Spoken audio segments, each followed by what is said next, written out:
Hey everybody, my name is Jesse and welcome to my wrestling show, the place where we talk about wrestling. Taking a look at some lineup reviews right now to start this wrestling season, and I want to take a look at the Pittsburgh Panthers. This team, I'll describe them. They're a sneaky team, and I'll explain why as we go through their lineup. So 125, Colton Camacho. He's a scrappy wrestler.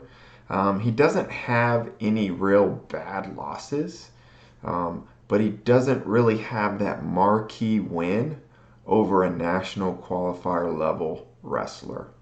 And so, if you're a Pittsburgh fan, he's been in the lineup before. I think if he qualifies for the tournament, he hasn't qualified for the tournament before. If he qualifies for the tournament, you feel pretty good about what you got from him. At this point, there's no real evidence to say he's going to take such a big step where he's going to win a match or two at the tournament at this point. Mickey Philippi. So Mickey Philippi at 133 pounds coming into this year. He is a 3-time blood round finisher. And the blood round is the round right before making the All-American podium.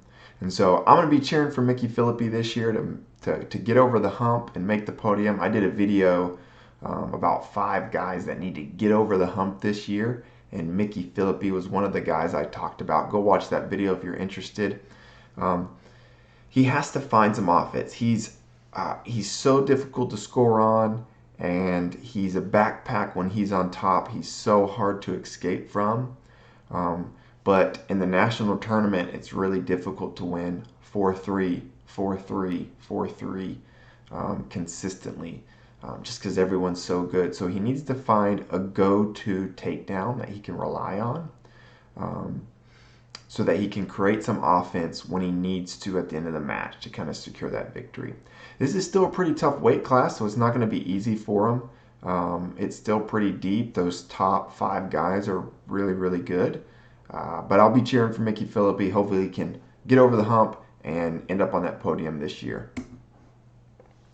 Cole Matthews, 141 pounds. He finished 5th place at the national tournament this year. Right now, he is ranked number 1. So the question here is, can the growth continue? So if you think back a couple years ago, even the 2021 season, Cole Matthews was a good wrestler, but he wasn't a number 1 ranked 5th place finisher quality wrestler. He has consistently improved every single year. And so last year was his breakout year. He came onto the scene. He got a bunch of high level wins. He placed 5th at the national tournament. Can he make the next step? So if I'm Cole Matthews, like he lost to Keyshawn Clark in the semifinals. Cole Matthews knows he can beat him. He knows he can beat these other guys. He's beaten Real Woods. He can beat everyone in this field. And if he takes that next step, if that growth continues, oh man, he's going to be really, really good and tough to beat. So his ceiling is obviously winning a national championship. And his floor, I don't see him. I mean, I feel pretty confident he's going to end up on the podium. So I'll say his floor is 8th. 149, Brock McMillan. So we don't have a ton of data on him. We don't have a lot of results. He was 6-1 last year. And he's coming into the lineup this year. He's currently ranked 28th. He does have a win over Keenan Storr of Michigan last year. And Keenan Storr's a really, really tough wrestler. He didn't have the greatest year last year, but he's a solid wrestler. Brock McMillan did lose to Lance Lamer, who's ranked there at 23, so that's kind of where he slides in at 28. But that win over Keenan Storr probably what gets him in this ranking. And so there's potential there for Brock McMillan coming in this season. His ceiling, I'll say his ceiling is win a match at the national tournament. And then his floor would be not qualifying for the national tournament. So this is where Pittsburgh starts to get really sneaky good, in my opinion. Keith Gavin, he loves the transfer portal. He had a couple transfers last year. He's got a few more this year. Big fan of transfer porter Keith Gavin. And so Dejan Casto, so he is a transfer from the Citadel. He qualified for the national tournament last year and lost in the round of 16. Currently ranked at number 11. And so a guy that wasn't on the team, maybe you weren't expecting him, and he shows up at 157 pounds in the ACC, he's going to be a problem. He's going to be really good.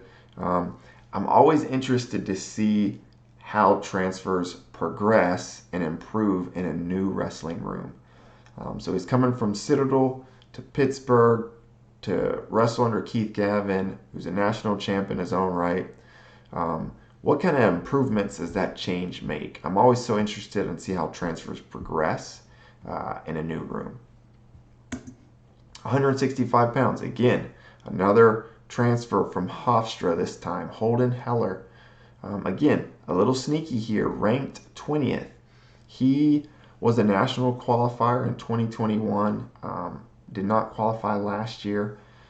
So same question, right? He comes to a new room, to a new practice room with new partners. What kind of improvements can he make now that he's getting tested day in and day out in a high-level wrestling room? So again, sneaky Pittsburgh Panthers bringing in these transfers, really improving the quality of their lineup. Luca Augustine. So he's not currently ranked. He was the 30th ranked overall recruit coming out of high school a couple years ago. He had some mixed results in his redshirt season. He didn't have any super high quality wins, which is why he didn't make the rankings.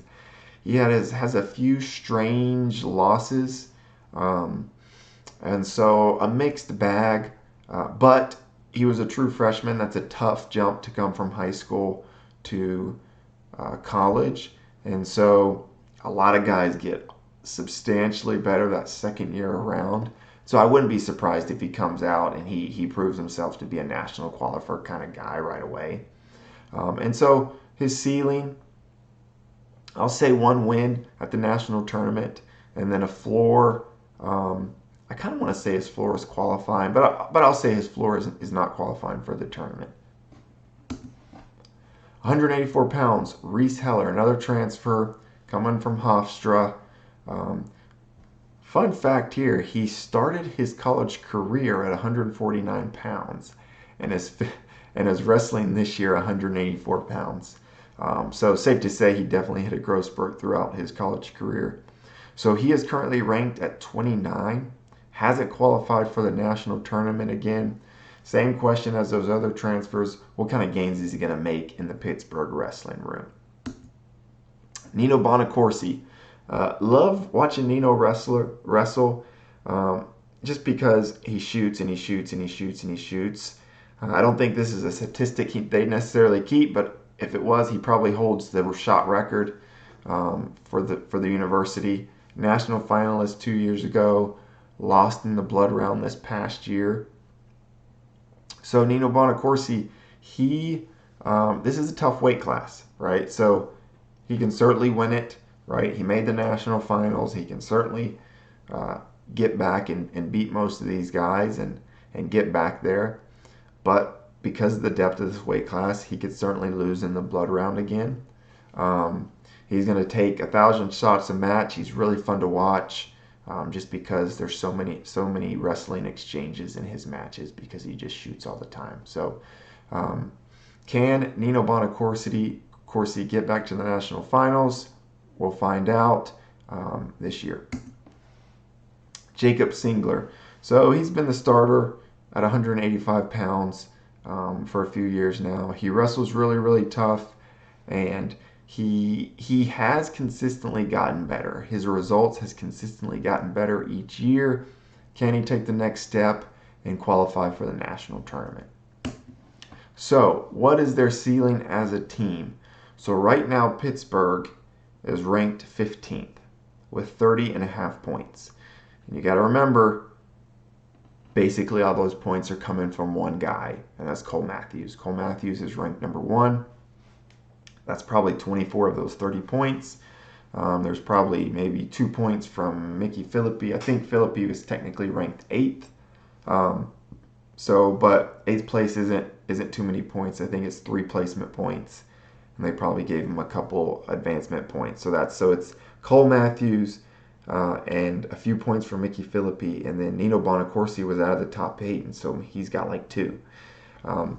And so there is quite a bit of upside for Pittsburgh here, I think. I think if, Cole Matthews, even if Cole Matthews finishes 2nd or 3rd, if Mickey Philippi finishes 5th, if Nino Bonacorsi finishes 4th, they're going to be in this 13, 12, 11 range. It's going to be tough for them to get any other wrestlers on the podium. Maybe Dejan at 157 could sneak onto the podium. The other guys are kind of a little bit further away. And so they have 3 guys that they're going to get all of their points from. So if even one of them slips up, they're kind of going to finish in that 15 to 18 range. But it's very likely that all 3 can end up on the podium. If Cole Matthews wins a national championship and Nino Bonacorsi gets 3rd, that's a ton of points. They're going to end up in the top 12. So really like this Pittsburgh team. They're going to be a tough dual team. They don't really have any huge holes, right? Because 157, 165, 184, those guys are all ranked. They're going to be tough in dual meets. And so exciting year for the Pittsburgh Panthers. Let's see what they can do. Thanks, guys, for watching. Subscribe, comment. Let's build a community around the sport that we love. Thanks, guys. Bye.